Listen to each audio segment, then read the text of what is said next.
Chapter 11. So these three men ceased to answer Job because he was righteous in his own eyes. Then was kindled the wrath of Elihu, the son of Barachel the Buzite, of the kindred of Ram. Against Job was his wrath kindled, because he justified himself rather than God. Also against his three friends was his wrath kindled, because they had found no answer, and yet had condemned Job. Now Elihu had waited until Job had spoken, because they were older than he. When Elihu saw that there was no answer in the mouth of these three men, then his wrath was kindled. And Elihu, the son of Barachel the Buzite, answered and said, I am young and you are very old, wherefore I was afraid and dared not show you my opinion. I said, days should speak, and multitude of years should teach wisdom.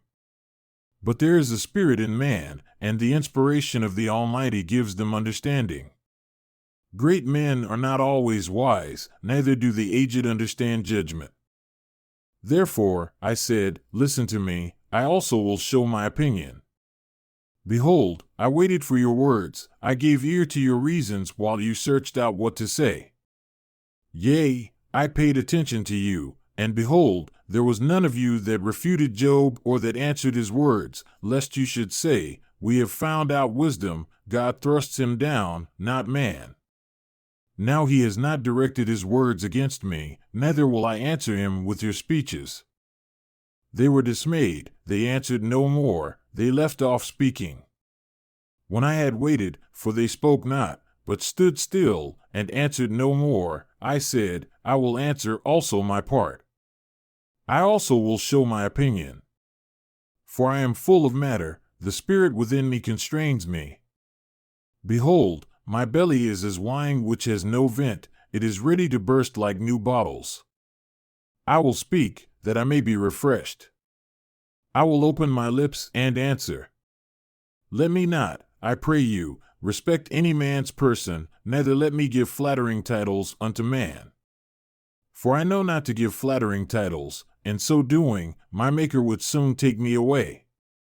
Wherefore, Job, I pray you, hear my speeches and listen to all my words. Behold, now I have opened my mouth, my tongue has spoken in my mouth. My words shall be of the uprightness of my heart, and my lips shall utter knowledge clearly. The Spirit of God has made me, and the breath of the Almighty has given me life. If you can answer me, set your words in order before me, stand up. Behold, I am according to your wish in God's stead. I also am formed out of the clay. Behold, my terror shall not make you afraid, neither shall my hand be heavy upon you. Surely you have spoken in my hearing, and I have heard the voice of your words, saying, I am clean, without transgression, I am innocent, neither is there iniquity in me.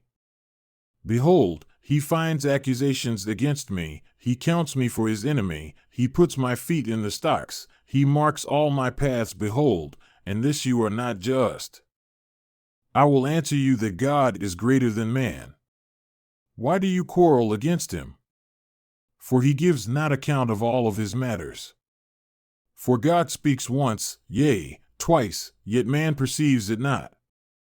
In a dream, in a vision of the night, when deep sleep falls upon men and slumberings upon the bed, then he opens the ears of men and seals their instruction, that he may withdraw man from his purpose and hide pride from man. He keeps back his soul from the pit, and his life from perishing by the sword. He is chastened also with pain upon his bed, and the multitude of his bones with strong pain, so that his life abhors bread and his soul dainty food. His flesh is consumed away, that it cannot be seen, and his bones that were not seen stick out. Yea, his soul draws near unto the grave, and his life to the destroyers. If there be a messenger with him, an interpreter, one among 1,000 to show unto man his uprightness, then he is gracious unto him and says, deliver him from going down to the pit. I have found a ransom, his flesh shall be fresher than a child's, he shall return to the days of his youth, he shall pray unto God, and he will be favorable unto him, and he shall see his face with joy, for he will render unto man his righteousness.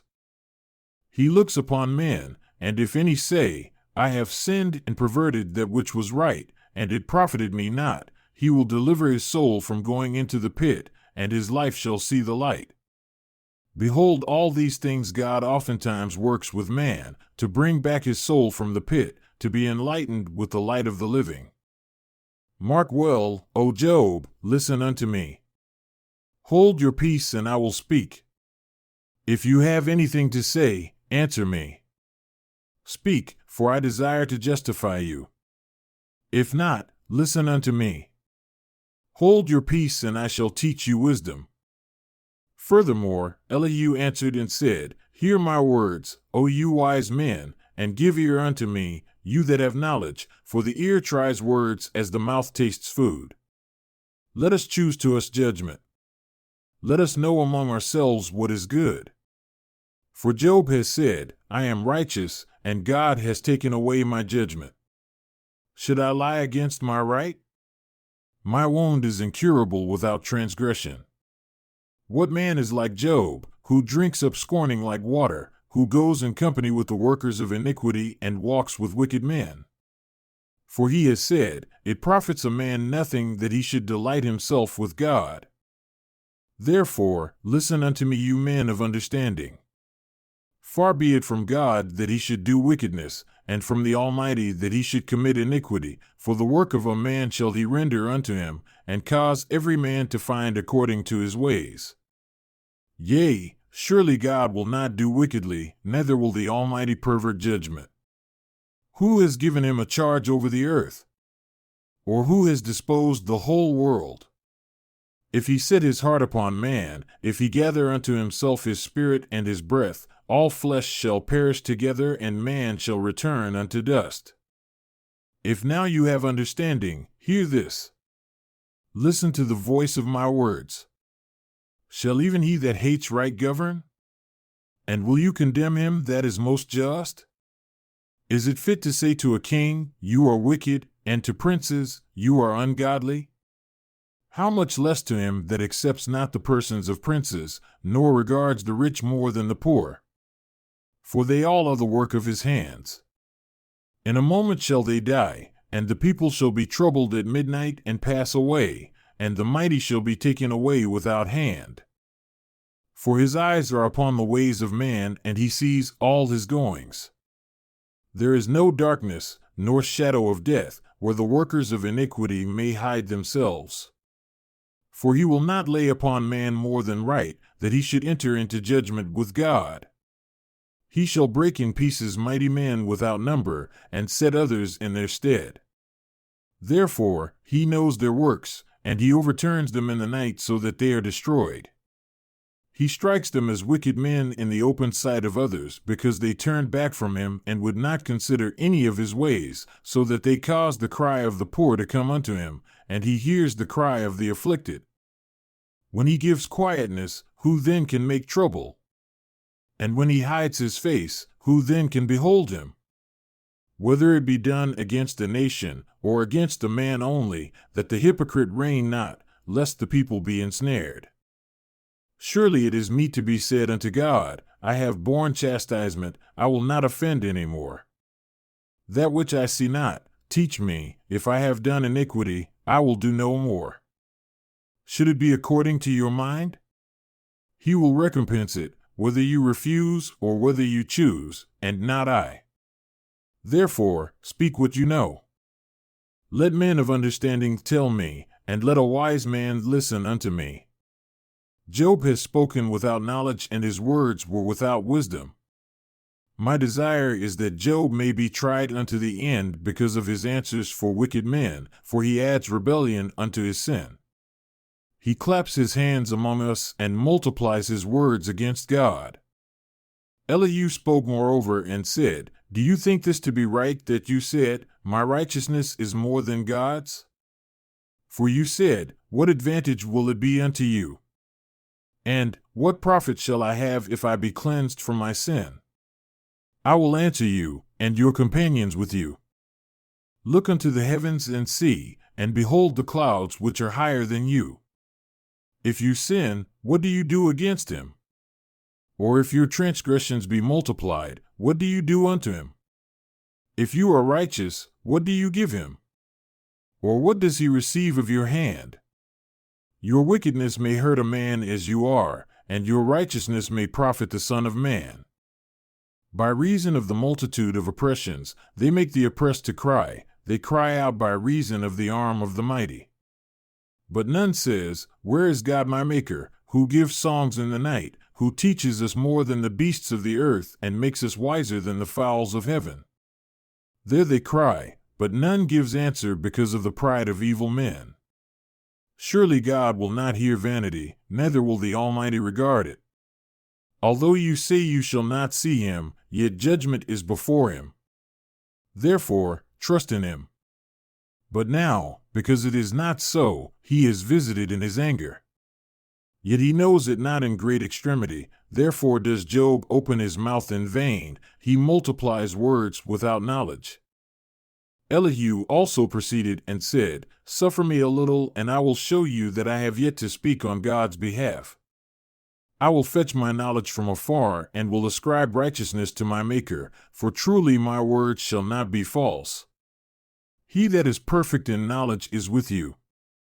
Behold, God is mighty and despises not any. He is mighty in strength and wisdom. He preserves not the life of the wicked, but gives right to the poor. He withdraws not his eyes from the righteous, but with kings on the throne, yea, he does establish them forever, and they are exalted. And if they be bound in fetters, and be held in cords of affliction, then he shows them their work and their transgressions, that they have exceeded.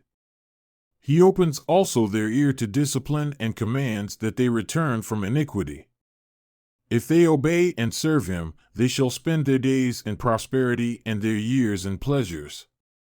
But if they obey not, they shall perish by the sword, and they shall die without knowledge. But the hypocrites in heart heap up wrath, they cry not when he binds them. They die in youth, and their life is among the unclean. He delivers the poor in his affliction, and opens their ears in oppression. Even so would he have removed you out of the tight place into a broad place where there is no confinement, and that which should be set on your table should be full of fatness. But you have fulfilled the judgment of the wicked, judgment and justice take hold on you. Because there is wrath, beware lest he take you away with his stroke, then a great ransom cannot deliver you. Will he esteem your riches? No, not gold, nor all the forces of strength. Desire not the night when people are cut off in their place. Take heed, regard not iniquity, for this you have chosen rather than affliction. Behold, God exalts by his power. Who teaches like him? Who has enjoined him his way? Or who can say, You have wrought iniquity? Remember that you magnify his work, which men behold. Every man may see it, man may behold it afar off. Behold, God is great, and we know him not, neither can the number of his years be searched out. For he makes small the drops of water, they pour down rain according to the vapor thereof, which the clouds do drop and distill upon man abundantly. Also, can any understand the spreadings of the clouds, or the noise of his tabernacle? Behold, he spreads his light upon it, and covers the bottom of the sea. For by them he judges the people. He gives food in abundance. With clouds he covers the light, and commands it not to shine by the cloud that comes between. The noise thereof shows concerning it, the cattle also, concerning the vapor. At this also my heart trembles, and is moved out of his place. Hear attentively the noise of his voice, and the sound that goes out of his mouth. He directs it under the whole heaven, and his lightning unto the ends of the earth. After it a voice roars, he thunders with the voice of his excellence, and he will not restrain them when his voice is heard. God thunders marvelously with his voice. Great things does he which we cannot comprehend. For he says to the snow, Be on the earth, likewise to the small rain, and to the great rain of his strength. He seals up the hand of every man, that all men may know his work. Then the beasts go into dens, and remain in their places. Out of the south comes the whirlwind, and cold out of the north. By the breath of God, frost is given, and the breadth of the waters is narrowed. Also by watering, he wearies the thick cloud. He scatters his bright cloud, and it is turned round about by his counsels, that they may do whatever he commands them upon the face of the world and the earth. He causes it to come, whether for correction, or for his land, or for mercy. Listen unto this, O Job. Stand still and consider the wondrous works of God. Do you know when God disposed them and caused the light of his cloud to shine? Do you know the balancings of the clouds, the wondrous works of him who is perfect in knowledge? How your garments are warm when he quiets the earth by the south wind. Have you, with him, spread out the sky, which is strong and as a molten mirror? Teach us what we shall say unto him, for we cannot order our speech by reason of darkness. Shall it be told him that I speak? If a man speak, surely he shall be swallowed up. And now men see not the bright light which is in the clouds, but the wind passes and cleanses them. Fair weather comes out of the north, with God is terrible majesty. Touching the Almighty, we cannot find him out. He is excellent in power, and in judgment, and in plenty of justice. He will not afflict. Men do therefore fear him. He respects not any that are wise of heart.